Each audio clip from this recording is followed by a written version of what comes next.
Bueno, estamos aquí con nuestra tertulia política de los viernes. Vamos a hablar de diferentes temas, de la subida de la edad de jubilación, ese incentivo para los jóvenes y, por supuesto, del día más caluroso del año, el cambio climático y esas lluvias torrenciales y con granizo pues que tuvimos ayer.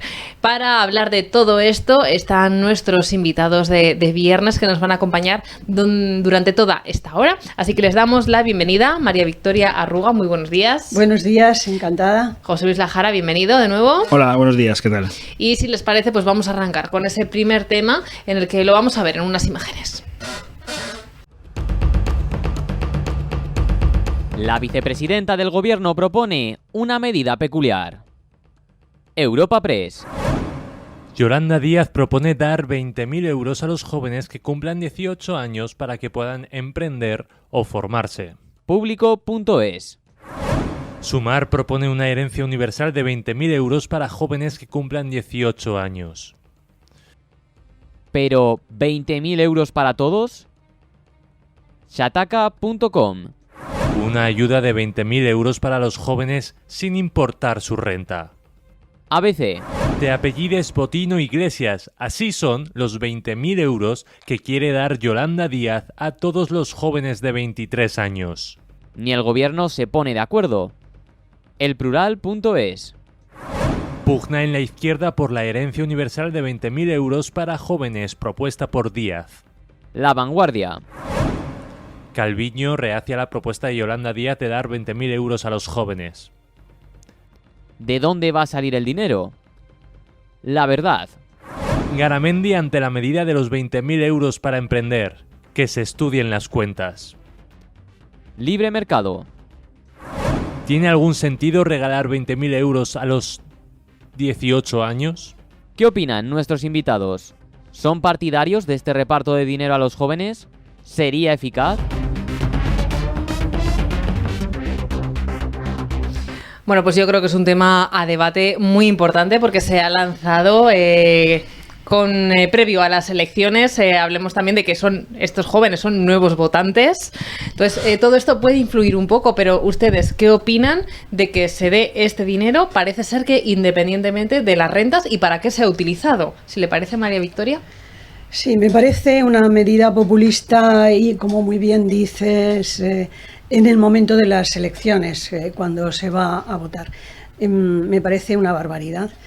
Yo tengo una nieta que va a cumplir 18 años y me dice que no entiende ni siquiera la ayuda de los 400 euros.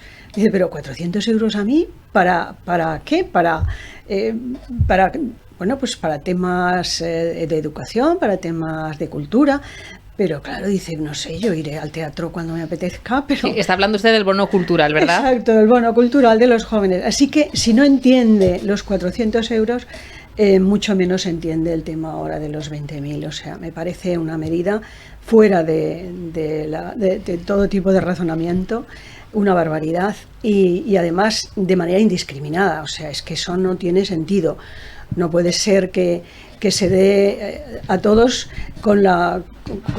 tiene que ser con una formación y con un proyecto y un objetivo concreto que tenga esa persona. Me parece muy bien que hay que ayudar a los emprendedores y hay que ayudar a los jóvenes, pero no de esta manera indiscriminada, de manera universal. A mí me parece una auténtica barbaridad. Señor Lajara. Bueno, la verdad es que al hilo de lo que dice Victoria, que por supuesto estoy completamente de acuerdo, habría que profundizar un poquito más en el sentido que tiene esta medida o el momento en el que realiza la medida o quiere ejecutarla. Efectivamente lo hace ahora porque son las elecciones y quiere ganarse votos para los jóvenes. Bueno, esto está claro. Pero sobre esto... habría que hablar más en ese sentido de que realmente lo que necesitan los jóvenes no son los jóvenes, sino los emprendedores, los autónomos, las empresas, sobre todo las pequeñas empresas. Lo que necesitan son tener infraestructuras buenas, necesarias y suficientes para llevar a cabo su trabajo. Lo que no necesitamos es que nos den el dinero a expuertas y luego búsquese usted la vida. Lo que hace falta en este país es eliminar ya subvenciones, sobre todo subvenciones absurdas, y empezar por crear medidas y infraestructuras que nos permitan seguir avanzando. Es decir, es lo de siempre. Lo que hay que hacer no es dar el pez, sino enseñar a pescar, y eso es lo que el Partido Socialista y el régimen que estamos teniendo en España desde hace unos cuantos años es lo que quiere. darnos el pez para tenernos enganchados siempre con él, en lugar de que cada uno sea autónomo, aprenda a pensar y aprenda a ser emprendedor con sus propios medios, y que el gobierno del Estado pues genere esas infraestructuras necesarias para ello. Las subvenciones también forman parte de todo este tinglao de clientelar y amiguismo que los gobiernos desde los últimos 25 años han propagado. ¿Creen que a lo mejor esta ayuda podría tener un buen fin con una serie de medidas que fuese para emprender un negocio con unas rentas familiares mínimas X? ¿Creen que podría argumentarse de alguna manera, aunque de momento no tenemos claro nada? Sí, claro, eso sí que podría hacerse perfectamente y argumentarse tal como se indica, solicitando una serie de un proyecto con unos objetivos y con unas realidades. Lógicamente tampoco se puede dar de manera universal a todo el mundo que lo pida, sino que esté bien estructurado ese proyecto con ese objetivo. Porque no es lo mismo que lo pida una persona que tiene una renta altísima, donde si le falla su negocio no le va a suceder nada, a otra persona que no disponga absolutamente de nada, ni su familia pueda responder por ella, y le vaya mal el negocio, que eso también puede ser, ¿no? Salga mal el proyecto. Por eso habría que ajustar muy bien. Estamos hablando, por ejemplo, de la renta mínima vital, que ha sido un fracaso total, puesto que pues se han solicitado más de 700.000 y en cambio se han resuelto muy pocas, pues porque no se da abasto a este número de solicitudes, y además toda la administración, toda la burocracia que eso ha llevado, y esto traería consigo eso mismo, una gran burocracia que no se podría responder de manera correcta, con lo cual eso tiene que ser muy estructurado para unas líneas concretas de aportación para esa persona que quiere emprender, pero un negocio que no sea cualquier tipo ni cualquier línea de proyectos, sino que sea unas líneas concretas que el país necesite y que pueda tener visos de que eso llegue a un cierto éxito de lo que está implicado, ¿no? Porque no se va a solicitar cosas que realmente el país no necesite o la sociedad no necesite, con lo cual tendrían que ser muy concretas, unas líneas muy concretas, igual que se define las líneas en investigación. Para hacer investigación científica, pues el Ministerio, de acuerdo con una serie de especialistas, señala unas líneas concretas que el país necesita, donde se va a financiar esos proyectos, ¿no? Pues igual podría ser así, ¿no? Y además requerir una serie de condiciones para que esa persona pueda tener las garantías de que ese proyecto se puede llevar a cabo, es realista y tiene posibilidades de éxito, ¿no? Yo ahí estaría de acuerdo. Ahora, de una manera universal y sin unas líneas en concreto, me parece, como he dicho antes, una barbaridad. Una cosa muy irreal, y desde luego este país no se lo puede permitir económicamente. Creo que ambos además pueden hablar un poco desde la experiencia. Comentaba usted que tiene una nieta, creo que ha dicho, de esos años. Usted también tiene hijos. Yo tengo 3 hijos, en este caso 19, 21 y 24. Creo que no pillarían nada en este caso, yo creo. Pero vamos, aunque fuese así, tampoco yo creo que no les permitiría hacer esta pillería, literalmente, ¿no? Porque es una pillería, es decir, aquí lo que van a intentar es conseguir los 20.000 euros y como se dice vulgarmente, verde las han segado, ¿no? O sea, pues meteremos unos cuantos folios de humo que quedarán muy bien y luego no haremos nada, pero yo tengo los 20.000 euros. Aquí esta cuestión, bueno, al hilo de lo que dice Victoria, esas medidas también existen ahora de alguna manera, sobre todo para los que están en paro, los que acaban de estar en situación de desempleo, y es que se puede capitalizar el paro y con ese dinero montarte tu empresa o ser emprendedor, autónomo, etcétera, ¿no? Con lo cual, esa parte sí que está ya cubierta, ¿no? Sí. Lógicamente, los que entran en los 18 años y no han trabajado, obviamente, hasta el momento, eso no, pero en cualquier caso, todo lo que es la línea de emprendimiento, de autónomos, pequeñas empresas, etcétera, empieza a ser ya en España un drama, porque los impuestos fríen literalmente a los pequeños empresarios y a los pequeños autónomos, etcétera, ¿no? Y empieza a ser un drama, y cuando en este país los dramas se convierten en negocio, porque es lo que está pasando ya desde hace unos cuantos años, cuando los dramas se convierten en negocio, pues entonces ya es cuando ya es imposible de darle solución, y se han convertido en negocio porque cuando este drama quieran ejecutarlo de verdad, pues lo que harán será generar o crear el ministerio correspondiente con las subdirecciones correspondientes, los funcionarios correspondientes, las ayudas correspondientes, y todo se irá haciendo más grande, hasta que digan esto lo mantendremos hasta que se resuelva, y como estas cuestiones nunca se van a resolver, pues el hasta significa que cada vez irá siendo más grande. Y el negocio es el negocio del Estado y el negocio de la administración pública, que cada vez será más grande. Si en el fondo esto es la línea que tiene el Partido Socialista y el Partido Comunista que nos gobiernan desde hace 20 años. Uh-huh. Sí, bueno, yo querría añadir que lógicamente este país no se puede permitir este gasto de manera universal, porque supondría, según los cálculos que dicen, unos 10.000 millones de euros. O sea, eso supondría un 0,8 del PIB nacional. Eso en los años que durase la legislatura, que afectaría aproximadamente a 500.000 de jóvenes cada año, y por lo tanto alcanzaría pues los 2,5 millones de personas en esos 4 años de legislatura. ¿Dónde vamos a sacar toda esa ingente cantidad de dinero? Sin ninguna garantía de que sea bien involucrado y bien puesto en condiciones, ¿no? A lo mejor si ese dinero se dedicara a la sanidad, que está como está, o se dedicara a la investigación y el desarrollo, que están como están, pues a lo mejor tendríamos mucho más rendimiento sobre ese capital de los 10.000 millones. Pero como dice Victoria, es que no hay dinero para esto. Bueno, no hay dinero para lo que realmente debería de haber, como para enviarlo a algo en lo que es absolutamente improductivo. Como les decía, campaña electoral, quizás esto luego se quedase en nada, ¿no? Podría hacerse así. Eso todavía yo creo que es más peligroso, ¿no? Que usen, en este caso, la campaña electoral y usen a los jóvenes para intentar tener más votos. La señora está en cuestión, Yolanda Díaz. Esto a mí me parece todavía peor, ¿no? Que lo usen para esta cuestión y que luego tampoco lo ejecuten. Pero bueno, también es normal que el Partido Socialista haya prometido muchas cosas y luego no las ha cumplido, o las haya hecho a la inversa, con lo cual estamos en las mismas. Bueno, pues si les parece, de los jóvenes nos vamos a ir a la edad de jubilación para ir a nuestro segundo tema que vamos a ver en estas imágenes.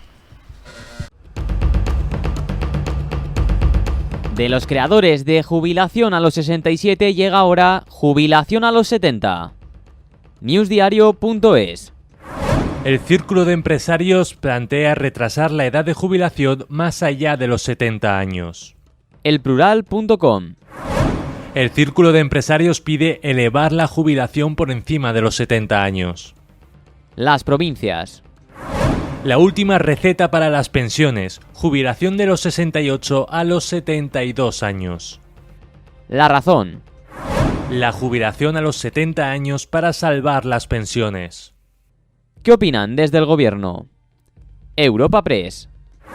Montero pide abordar de manera serena el debate de retrasar la jubilación a los 70 años como plantean los empresarios.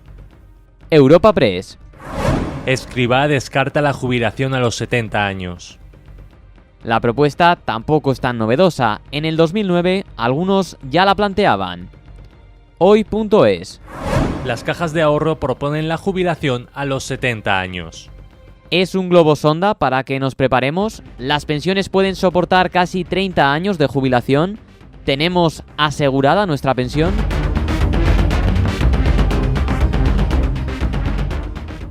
Da un poco de miedo, ¿no? Parece que igual no nos podemos jubilar nunca en este caso. Hablábamos de los jóvenes, de dar estas ayudas. Se habla a la vez de que no se llega a pagar pensiones y lo que vamos a hacer es trabajar y trabajar. ¿Qué opinan de esto? ¿Les parece a usted? Bueno, a mí me parece una cosa interesante. Bueno, yo tengo más de 70 años. En la universidad nos permiten jubilarnos a los 70 años y entonces pasamos a ser profesores eméritos. Yo creo que la jubilación debería de señalarse tal como la tenemos ahora en España, los 65 años o 65 años y 6 meses en concreto, pero luego dejar que fuese voluntaria. Es decir, hay personas que, bueno, pues en mi caso, estoy hablando desde mi caso, en que nos encontramos perfectamente activas, con ganas incluso de continuar. Y yo, aunque estoy ya emérita, continúo dando clases en la Universidad de los Mayores, podríamos decir. Sigo en proyectos, sigo en Real Academia de Ciencias, perfectamente con toda la actividad que se me permite. Lo que quiere decir que podríamos señalarla voluntariamente, dando un incentivo para la persona que se jubile más tarde, pero permitiendo que la persona que lo desee pueda jubilarse a los 65 años. Desde mi punto de vista, lo ideal sería una jubilación voluntaria. De manera que hay personas que se pueden mantener activas a los 70 e incluso más, y hay personas realmente según también dependiendo del tipo de trabajo. Hay trabajos físicos que realmente no se podrían mantener hasta los 70 años, y ahí se entendería una jubilación incluso previa a los 65. En este caso sí que sería revisable y que fuera condicionada desde el punto de vista médico. Pero lo ideal es que fuera una jubilación voluntaria. Señor Lajara. Completamente de acuerdo con Victoria. No puedo estar más de acuerdo. Efectivamente, yo creo que hay personas que pueden trabajar y quieren trabajar más allá de los 70 años. No solo mejor haciendo la misma función que hacían antes, quizás un poco más liberada por tiempo sobre todo, sino aportando ese conocimiento, ese modus operandi, esa asesoría, consultoría, hablar con los jóvenes que ahora empiezan esa profesión y que seguramente les puede dar con esa información mucho más chance para poder llevar a cabo su trabajo de mejor manera. Esto que ahora casi no se hace debería de implementarse. Y la gente mayor tiene ese potencial que los jóvenes no tienen, obviamente, porque no tienen la experiencia, y los mayores sí que la tienen. En cualquier caso, y además hay que analizar también un poco por qué hemos llegado a este punto. Básicamente porque llevamos 25 años, 30 años que las políticas que se tenían que haber realizado no se han hecho. Y ellos lo sabían, y lo que hacían cada uno de los gobiernos es dar la patada a la lata correspondiente hasta que rebotara al frontón, y al siguiente pues ya le tocará y hará lo que tenga que hacer, ¿no? Que no hacía nada, claro, porque aquí para hacer algo hay que mojarse. Y hay que mojarse perdiendo votos, esto es así. Hay que tener pues la conciencia de Estado y hacer lo que hay que hacer. Y lo que hay que hacer no lo han hecho ni en 25 años, ni lo han hecho ahora, ni creo que lo van a hacer. Lo más fácil es decir que vete hasta los 70 años y otra patada le daremos a la lata para que vuelva a rebotar. Esta cuestión se resuelve fácilmente aplicando otras políticas de recursos de seguridad social y de impuestos sobre todo. A lo mejor... si esto hace 25 años, 30 años hubiese dicho que el que no quiera pagar seguridad social, su propia seguridad social, se la pague a sí mismo, pues ahora en estos momentos ese problema pues no lo tendríamos, porque hay mucha gente que se estaría jubilando y se estaría pagando su propia jubilación porque ha ido embolsando una parte o como lo haya hecho, ¿no? En Austria, sin ir más lejos, existe la mochila austriaca, que era una de las opciones que ya se tenían hace 25 años. Bueno, y muchas más opciones que han podido acometer, ¿no? Ya no estoy hablando de irnos al modelo que hay en Estados Unidos, que a lo mejor también podría ser parte de ello, ¿no? No tiene por qué haber un modelo bueno, puede haber un mix de modelos, pero es que no han hecho nada, absolutamente nada, ni Zapatero, ni Rajoy, ni este señor, nada, cero. Además, lo que comentaba usted, ¿no? Que también depende del trabajo que se tenga, permite jubilarte antes o después, o incluso hay personas que todavía no se han jubilado, que empezaron a trabajar con 14 años y que llevan muchísimos años trabajando. Así no es lo es. mismo empezar con 14 que con 40. Sí, Creo claro. que esas Así cosas es. también deberían de tenerse en cuenta. Exactamente, debería de tenerse en cuenta un número mínimo de haber cotizado y entonces ya permitir la jubilación. Como decíamos, una jubilación voluntaria o anticipada en muchos casos. O también posponer la jubilación, si uno... Y además yo creo que como muy bien dice José Luis, lo cierto es que hay personas que están en perfectas condiciones para aportar además su experiencia y su modo de trabajo, que eso es beneficio para los jóvenes. ¿Creen que podría tratarse de una cortina de humo para tenerlos un poco ocupados hablando de este tema? Bueno, es que todo lo que hace el gobierno, bueno, este y todos los gobiernos que hemos tenido, son cortinas de humo para efectivamente tenernos ocupados y no prestar atención a lo que realmente hay que prestar atención. Y lo que hay que prestar atención es a los problemas reales que existen en la sociedad. Y ahora vienen con lo de los 20.000 euros, y ahora con lo de la jubilación. Esto ya lo sabían, lo de la jubilación ya lo sabían hace años, porque es inviable la seguridad social y todo el sistema de pensiones. Es inviable, lógicamente es inviable. Antes la gente, bueno, pues fallecía a los 65 años, 70, ahora fallecen a los 90, 95. Y entonces, es que económicamente es inviable, pero esto lo sabían ya hace 25, 30 y 40 años. Y por supuesto no han hecho nada. ¿Qué alternativas podríamos valorar, ¿no? ¿Qué se podría hacer a nivel ciudadano, con experiencia como ustedes, en vez de subir esta edad de jubilación? ¿Qué se podría potenciar para poder pagar esas pensiones? Bueno, lo que hay que concienciar a las personas es que efectivamente la seguridad social, como muy bien se ha dicho, es impresionante el gasto que tiene y es que es inviable, ¿no? Pero también es cierto que lo que hay que concienciar es desde muy jóvenes que tenemos que aportar, es decir, todos esos beneficios que tenemos los ciudadanos los hemos aportado económicamente y el dinero no es que no sea de nadie, es que es de los ciudadanos. Entonces, concienciar a las personas desde muy jóvenes que tenemos que aportar para las necesidades, sobre todo lo que decimos, los 4 pilares fundamentales, como son la sanidad, la educación, la vivienda y la alimentación, ¿no? Entonces, todo eso no puede faltar a ningún ciudadano y entonces entre todos lo tenemos que aportar. ¿Qué soluciones? Pues una buena mentalización a todos de que tenemos que aportar lo que sea, porque hay muchas veces que cuando uno es joven se lamenta de lo que le retienen de su sueldo para pagar todas estas cuestiones como ciudadano. Pues bueno, que sepa que habrá que incrementar esas aportaciones desde cuando uno empieza a trabajar para que luego se tenga suficiente después. Pero si también pensamos en que las personas posteriormente a la edad de jubilación oficial, que podría ser los 65, los que continúen trabajando, pues que también contemplen que pueden tener una participación solo de la seguridad social y el resto, un sueldo un poco disminuido, que aporte la seguridad social una parte y otra parte la empresa donde se está trabajando. Esa podría ser también una solución y pues descansaría un poco el gasto tan inmenso que tiene las pensiones y que tiene también los gastos sanitarios, por ejemplo, o de educación. Pues es que posibilidades hay muchas, muchísimas. Pero la primera de todas es adelgazar la administración pública. Esto sí es así, sí o sí, y no hay manera de que lo entiendan, ¿no? Sí que lo entienden perfectamente, pero no lo van a hacer porque saben que van a perder votos. Pero una vez más hay que hacer lo que hay que hacer independientemente de los votos, ¿no? Ese adelgazamiento de la administración pública, en este momento estamos hablando de prácticamente 4 millones de funcionarios. Evidentemente son necesarios funcionarios, sí, no lo vamos a discutir, pero 4 millones no, hombre, que es que en Alemania son creo que son 80 millones de habitantes y hay menos de la mitad de funcionarios, por tanto no me vale esta cuestión, ¿no?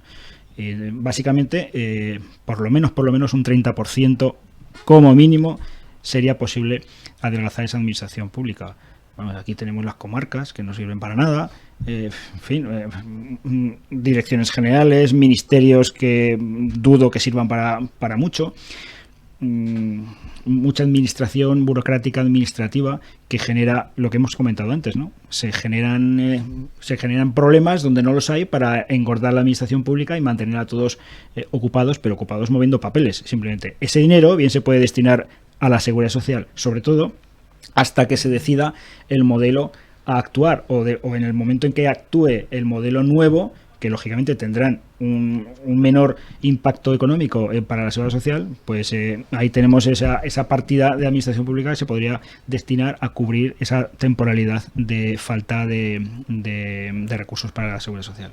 ¿Veremos pronto esta jubilación a los 70? ¿Qué creen ustedes? No, yo creo que no, que va a continuar de esta manera, quizá a los 68, pero no a los 70, porque si no va a suceder como en Francia, ¿no? Que ha habido toda este revuelo y esta revolución. Me parece excesivo hasta los 70, me parece excesivo. Pero insisto en que debería de ser voluntaria a partir de los 65, voluntaria hasta que uno decidiera dejar su actividad laboral. Efectivamente, lo que no quieren es que haya revuelos sociales. Esto es lo que les da pavor. Pero claro, los franceses, que son por lo menos con más iniciativa, iba a decir más listos, pero no son más listos que nosotros, pero más iniciativa sí que tienen y sobre todo son más luchadores, más guerreros, y cuando no están de acuerdo con algo de una manera taxativa lo manifiestan. Aquí no, aquí nos quedamos calladitos y bueno, pues ya pasará algo, ¿no? Entonces yo creo que no se va a dar lo de los 70 años de momento, porque cuando necesiten dinero, pues lo que harán será darle a la maquinica de los billetes, se endeudarán más, que es lo que llevan haciendo en los últimos 25 años, y ya está. Y al que venga detrás, pues ya veremos a ver qué pasa. Ellos saldrán del apuro como puedan, y será de esta manera. Y esto al final explotará. Si no se ponen las medidas, explotará. Y explotará no sé cuándo, si dentro de un año, 2, 5 o 10, pero explotará si no se resuelve de una vez. Bueno, pues vamos a irnos al tercer tema de la tertulia, si nos permite. Vamos a hablar de calor, de cambio climático y de estas lluvias torrenciales que tuvimos ayer en la ciudad. El planeta se calienta. El Correo. El 4 de julio ha sido el día más caluroso de la historia de la Tierra. El Español. La Tierra se abrasa. El martes fue el día más caluroso de la historia y batió al lunes. El Independiente. Récord mundial. El calor alcanza su máximo en el planeta. 20 minutos. La Tierra registra el día más caluroso hasta el momento. El calentamiento global nos está llevando a un mundo desconocido. ¿Es un acontecimiento puntual o un hecho irremediable? CNN. El planeta registró su día más caluroso esta semana y el récord se romperá una y otra vez, advierten los científicos. ¿Es un aviso del cambio climático mundial? ¿Tiene algo que ver el ser humano o es simplemente un ciclo natural? ¿Estamos preparados para esta nueva realidad? ¿Qué opinan nuestros invitados?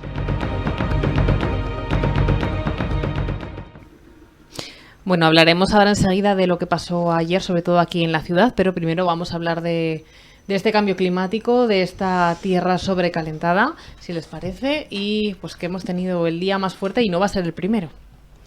Efectivamente, el pasado martes, 4 de julio, fue el día más caluroso que se ha tenido noticia en la Tierra. Esto es debido efectivamente al cambio climático, como también lo de ayer, pero luego lo hablamos, ¿no? Efectivamente, la FAO ya señala y está señalando desde hace años que se está produciendo un calentamiento en la Tierra debido sobre todo a los gases de efecto invernadero que estamos produciendo los humanos y también que, bueno, pues pueden ser ciclos, pero estos ciclos están siendo con muchísima más fuerza que podría ser el ciclo normal si no estuviera acompañado por lo que estamos produciendo los humanos. Es muy lamentable. Ya la FAO señala que en esta década de 2020 a 2030 no deberíamos de sobrepasar 1,5 grados de la temperatura global. Y resulta que el día 4 se pasó de 16 grados a 17 grados, o sea, ya un grado más, a 17 grados la temperatura global de nuestro planeta. Esto es eminentemente grave porque en un año se ha sobrepasado nada menos que un grado, cuando la FAO estaba señalando que al menos en la década sea 1,5 grados y ya estamos sobrepasando. O sea, es una terrible realidad y que además esto va a crear precisamente estos efectos de grandes tormentas, grandes inundaciones, grandes sequías. Bueno, pues el planeta se está resistiendo y desde luego algo tenemos que hacer, efectivamente. Estamos llamados desde todas las instituciones a solucionar este problema. Yo que me he dedicado al tema de fauna silvestre en mi actividad profesional en la Facultad de Veterinaria de la Universidad de Zaragoza, pues hemos podido ir viendo a lo largo de estos últimos 30 años cómo efectivamente van desapareciendo muchas de las especies debido pues a la falta en los casos de perdiz roja, por ejemplo, donde era una de mis especialidades, se va perdiendo la población por las sequías, las grandes sequías, las pérdidas de cosechas, toda la rotulación de tierras que se hace por el hombre, falta de espacios para estas especies, y esto lo estamos creando nosotros. Y es una pena porque ahora nos tendremos que lamentar con muchísimas catástrofes como esto, como grandes inundaciones, grandes ciclones o grandes problemas de sequía o de falta de equilibrio en nuestra naturaleza. Es muy lamentable. El cambio climático está siendo un gran problema para nuestro planeta. Pues vamos a tener debate. Vamos a tener debate porque yo no tengo fe en la nueva religión, que es la del cambio climático. Es la nueva religión que nos están intentando meter de cualquier manera los políticos, los gobiernos, los países, la OMS y la AMS y todas las instituciones que nos rodean literalmente, ¿no? Yo más que el cambio climático tengo más fe y más creencia real y literal en la manipulación del clima, que eso es otra cuestión. Manipulación del clima que los gobiernos se están encargando de realizar para su posterior control de la población. Mirad, el hielo en la Antártida se está volviendo a engrosar. Las capas de hielo son ahora más gruesas que hace unos años. Esto es una noticia que ningún medio de comunicación la ha comentado. Por ejemplo, si hubiera un cambio climático y un calentamiento de la Tierra, esto hubiese sido todo lo contrario a este nivel. Luego, además, cuando se habla del día más caliente de la historia del planeta, hombre, la historia del planeta, el planeta tiene, creo, son no sé cuántos miles de millones de años, ¿no? Y estamos hablando de una estadística de hace, ¿cuánto? ¿50 años? ¿100 años, quizás? Hombre, el día más caliente de la historia de la Tierra me parece una manipulación, literal. Me parece una manipulación de determinados medios de información, curiosamente muchos generalistas que vienen noticias, estoy convencido, subvencionadas por el establishment del gobierno para empezar a generar el miedo en la población. Es que no es así. O sea, estábamos hablando de que este año no llovía y no llovía nada. Bueno, pues estamos en un índice pluviométrico medio de los últimos 50 años. ¿Dónde está el problema del agua? No lo veo. El problema del calor. Todos los años hace calor y en julio hace más calor. Bueno, pues bien. Y que algún día hace más calor que otro, pues bien, y otro día más frío, que es lo normal. Especies que se han extinguido y otros han aparecido en la vida del planeta, muchísimos. Aquí la única especie que no desaparece es la de los políticos manipuladores. Esta especie no desaparece. Espero que desaparezca algún día, pero no lo sé. Bueno, no estoy de acuerdo con José Luis en este sentido. Es muy lamentable. Hay que tener en cuenta, bueno, si nos fijamos, ¿no? Nuestros ibones del Pirineo han sido unos glaciares antiguamente y ahora está, pues, es un lago, un laguito pequeño, muy bonito, muy hermoso, pero un lago. Y además los glaciares se están retrotrayendo muchísimo, se están midiendo. No hace muchos meses que el perito Moreno descargó toneladas y toneladas de un gran bloque de hielo que creó un pequeño tsunami allí en el lago donde desemboca, ¿no? el glaciar. Esto lo estamos viendo, se están midiendo, los glaciares efectivamente están disminuyendo, pero a gran velocidad. Está subiendo el nivel del mar, ha subido ya 12 centímetros, con lo cual eso nos está indicando que los grandes bloques de hielo que mantenían el equilibrio más de temperatura en el planeta se está cayendo. Otra situación también son las especies. Las especies, tanto vegetales como animales, están desapareciendo a grandes cantidades. por causa del hombre, por actividad del hombre. Porque queremos llegar a las cimas más altas, molestando a los nidos de especies como nuestro quebrantahuesos o los buitres en general, o a las grandes profundidades de las cimas, donde están viviendo pues otras especies animales importantes. De manera que el hombre estamos provocando una serie de desequilibrios en nuestro planeta, que nuestro planeta está sufriendo en grandes cantidades. Y esto lo estamos sufriendo también los humanos con estos cambios, claro, de temperatura, falta de agua en muchos sitios, inundaciones en otros, etcétera, como ya he dicho anteriormente. Si les parece, vamos a seguir hablando del tema. Vamos a ver unas imágenes de las lluvias que tuvimos ayer aquí en la ciudad y ahora mismo seguimos con ello y les comentamos. Vale, vamos a ir viendo ahora mientras hablamos esas imágenes. Yo creo que ya nos llegaron a muchos en el teléfono móvil ayer. Les queríamos comentar un poco porque tengo aquí unos datos que voy a leer. Ayer se hablaba de esa supercélula, una tormenta de rotación que incluso puede durar varias horas, que hay países o otros lugares como Estados Unidos o incluso en Argentina que son bastante frecuentes. Para hoy se mantiene esta alerta, va a haber incluso vientos de 80 kilómetros por hora. ¿Qué opinan de lo que pasó ayer? ¿Se debe al cambio climático? ¿No? ¿Qué ocurrió? Porque en esta semana hemos tenido mucho tiempo de diferentes maneras. Sí, efectivamente, esto corrobora lo que comentábamos antes, ¿no? Las grandes tormentas, los grandes ciclones, las grandes inundaciones, por otro lado, en otros lugares, las grandes sequías, todo esto es producto de este cambio climático.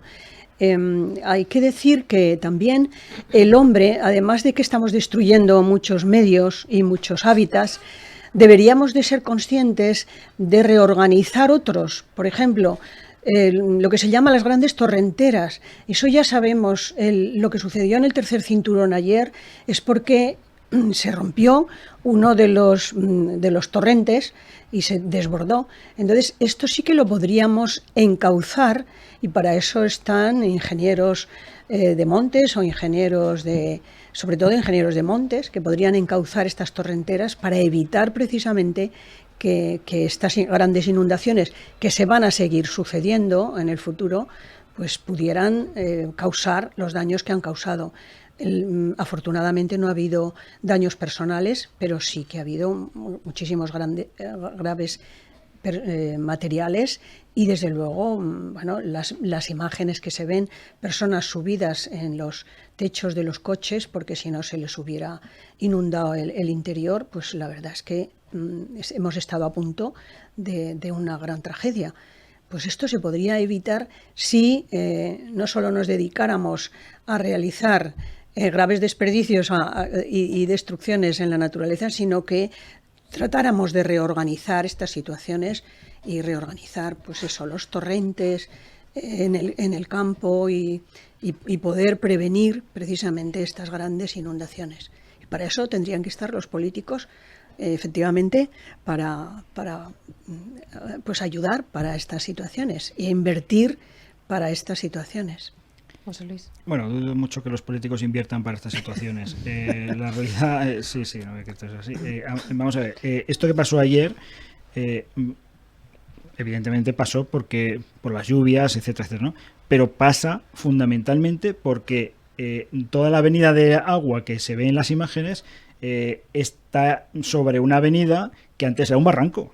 Es que, literalmente, es que era un barranco. Entonces han construido la Z30 o parte de la Z30 por un barranco.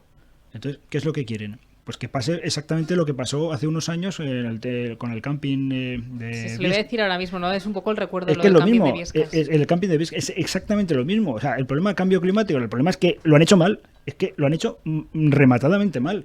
Y el dimensionamiento de los desagües, de las tuberías, etcétera, no puede ser de una manera que prácticamente cuando llueve 20 litros en 10 minutos ya se inunde todo. O sea, es que hay que dimensionar las cosas de otra manera, no se pueden dimensionar exactamente igual que se dimensionaban hace 50 años, pues habrá que dimensionarlas de otra forma, que inviertan los recursos y los impuestos en hacer las cosas bien. Esto está hecho rematadamente mal y por eso ha pasado. Además, permítanme decirles que las imágenes que estamos viendo son en zonas a lo mejor más periféricas, incluso tercer cinturón. En el centro de Zaragoza también había calles inundadas. Sí, o sea, eso no solamente ocurrió en esas zonas. Eso Obviamente, quería. pero claro, calles, yo lo viví también porque iba con el coche en ese momento y luego llegué a la oficina y vi un poco y seguía lloviendo y granizado y tal. Claro que había inundación, ¿eh? Cuando caen, creo que eso fueron 54 litros en, no sé cuándo fue, 15 minutos o media hora, pues obviamente esto pasa. Pero lo que digo, si se dimensionan las tuberías de otra manera, pues a lo mejor pasa menos. O a lo mejor simplemente hay que limpiarlas de vez en cuando. En lugar de dedicarse pues a las cositas del día a día para que parezca que hacen algo. Sí, bueno, yo estoy de acuerdo en eso, en que tienen que hacer algo, pero esa célula rotatoria que se produjo justo en Zaragoza... Viene consecuencia del cambio climático.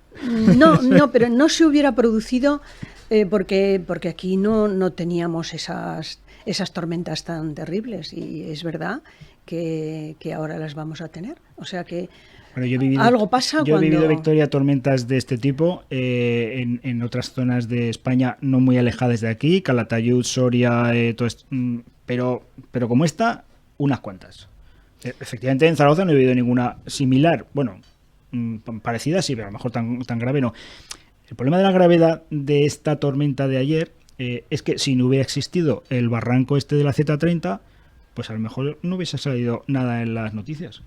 Hablábamos a primera hora con Rafael Requena de AEMET. Nos comentaba que no solamente esto pasó en Zaragoza, que también en Alcañiz y en algún otro municipio.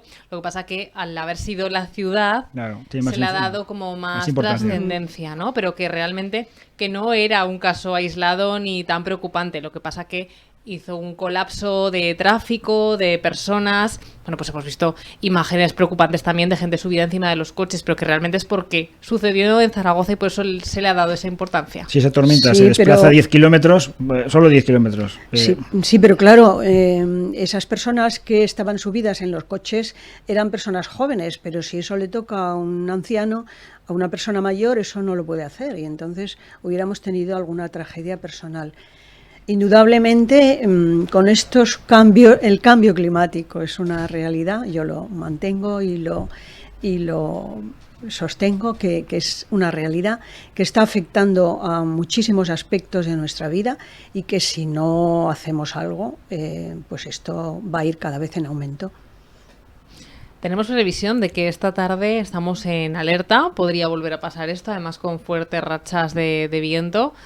No sé si nos pilla ya prevenidos por si vuelve a pasar o colapsaremos igual que ayer. No, pero es que ya podemos estar todos prevenidos que quieran estar prevenidos. ¿Qué vamos a hacer? ¿Vamos a cambiar las tuberías ya de un día para otro? ¿Vamos a modificar el barranco en cuestión? No podemos hacer nada. O sea, si vuelve a pasar, pues volverá a pasar exactamente lo mismo. Lo único que podemos hacer es, bueno, pues a lo mejor no habrá que ir por esa zona durante el tiempo en el que pueda darse esta tormenta. Pero fuera de esto, es que... Sí. Bueno, que al menos nos sirva de aprendizaje, que aprendamos con lo que puede suceder y que inmediatamente se pongan manos a la obra para realizar lo que decíamos, ¿no?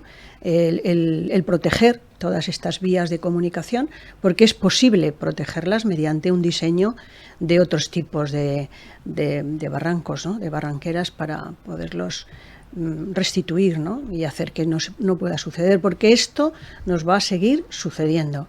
El cambio climático yo sigo manteniendo. Bueno, quiero recordar que es una realidad. Que con cambio climático o sin cambio climático, las inundaciones generadas por el Ebro en varias poblaciones de Aragón, cerca de Zaragoza, antes y después de Zaragoza, se han ido sucediendo durante muchos años. ¿Qué es lo que han hecho los políticos? Nada.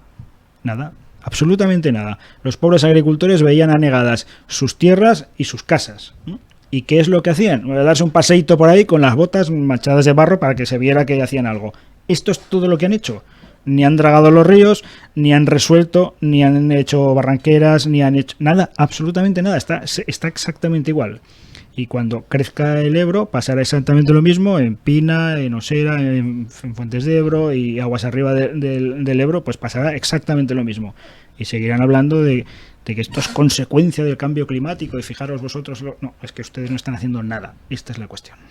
Además, este año no ha sido así por el tema de la sequía y demás, pero que en otros años hemos vivido esas inundaciones. Y las seguiremos viviendo, claro. Si de no hacen campos, nada, pues seguirán, de riegos, claro. ¿no? Que han afectado sobre todo a la agricultura y a la ganadería. Claro, Sí, pues el cauce del Ebro antes tenía una profundidad X, no sé cuánto, X en esas zonas, y ahora, consecuencia de las riadas, etcétera, pues tiene X dividido para mucho, o sea, un palmo. Claro, pues se inunda enseguida. Bueno, pero las crecidas del Ebro son otra cosa diferente a estas tormentas tan complicadas que estamos teniendo y que vamos a tener en el futuro.